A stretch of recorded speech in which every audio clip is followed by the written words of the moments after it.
ఒకసారి ఈ వీడియోని చూడండి. చూసారా? వీడియోని చూస్తుంటే నదులపైన వాగులపైన ఏదో ఇల్లు కట్టుకొని మంచిగా అంటే నేచర్కి దగ్గరగా ఉన్నట్లు కనిపిస్తుంది కదా. యాక్చువల్లీ ఇది ఒక వరద వల్ల మన భారతదేశంలోని ఒక విమానాశ్రయంకి సంబంధించి వరద అధికంగా రావడం వల్ల మోకాళ్ళపైకి నీళ్ళు వచ్చేసాయి. అంటే రివర్స్ అనేటివి నదులు అనేటివి ఎయిర్పోర్ట్లోకి వచ్చేసాయి అని చెప్పుకోవచ్చు. మరి ఈ విధంగా ఎందుకు జరిగింది ఒకసారి తెలుసుకుందాం. గతంలో నిమ్మల రామ్మోహన్ రాయుడు ప్రస్తుతం విమాన శాఖ మంత్రిగా అతను యూనియన్ మినిస్టర్గా పనిచేస్తున్నారు. అయితే ఇదే క్రమంలో నోయిడా విమానాశ్రయానికి సంబంధించి నోయిడా ఎయిర్పోర్ట్కి సంబంధించి అన్ని పనులు అద్భుతంగా నిర్వహించారు. అదే క్రమంలో భారతదేశంలో కూడా ఇది ఒక నోయిడా ఎయిర్పోర్ట్ అనేది కొంచెం యూనిక్గా ఉంటుంది. యూనిక్గా అంటే డిజైన్ పరంగా కానీ టెక్నాలజీ పరంగా కానీ కొన్ని అద్భుతమైన కట్టడాలను కూడా యూనియన్ మినిస్టర్ రామ్మోహన్ నాయుడు అక్కడ నిర్మించాడు. అయితే ఇదే క్రమంలో మరి ఏం జరిగింది? ఒక 4 వర్షాలకే మోకాళ్ళ లోతు నీళ్లు ఆ ఎయిర్పోర్ట్లో వచ్చేసాయి. మరి ఇక్కడ ఎవరి మిస్టేక్ అంటే రామ్మోహన్ నాయుడు మిస్టేకా ఈ విధంగా నిర్మించడం, లేకపోతే కాంట్రాక్టర్లు లంచం తినేసి ఈ విధంగా ఇష్టం వచ్చినట్టు కట్టి వదిలేశారా? ఒక 4 వర్షాలకి ఈ విధంగా నీళ్ళు వస్తే మరి ఒక వారం రోజుల పాటు వర్షం నాన్ స్టాప్ పడితే మరి ఎయిర్పోర్ట్ కూలిపోతుందా?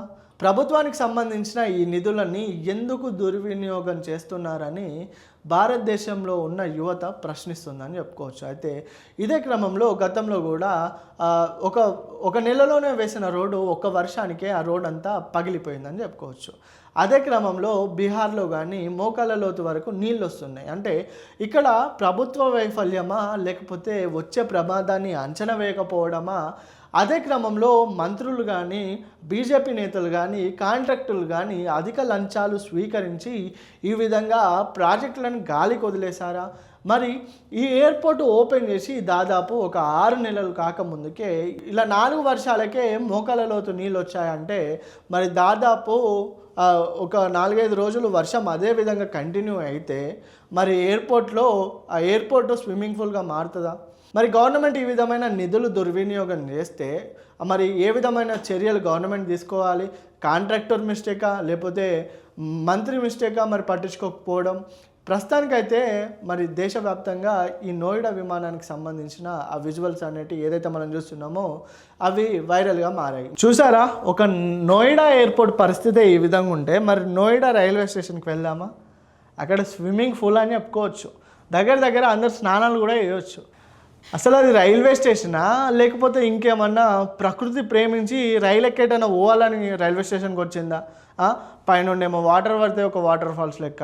నోయిడా రైల్వే స్టేషన్కి ఈ విధమైన స్థితికి రావడానికి గల కారణాలు ఏమై ఉంటాయి ఒకసారి మీరే ఆలోచించండి. అంటే గవర్నమెంట్ అనేది ప్రజల దగ్గర అధికంగా ట్యాక్స్ అనేది కలెక్ట్ చేస్తుంది.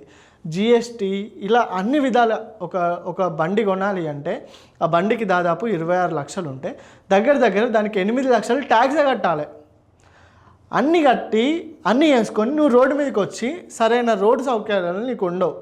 అదేవిధంగా నువ్వు ట్రైన్లో ప్రయాణిద్దామంటే ఇట్లా ఎయిర్పోర్ట్లు నీలమయం అయిపోతాయి, రైల్వే స్టేషన్లు ఏమో జలమయం అయిపోతాయి.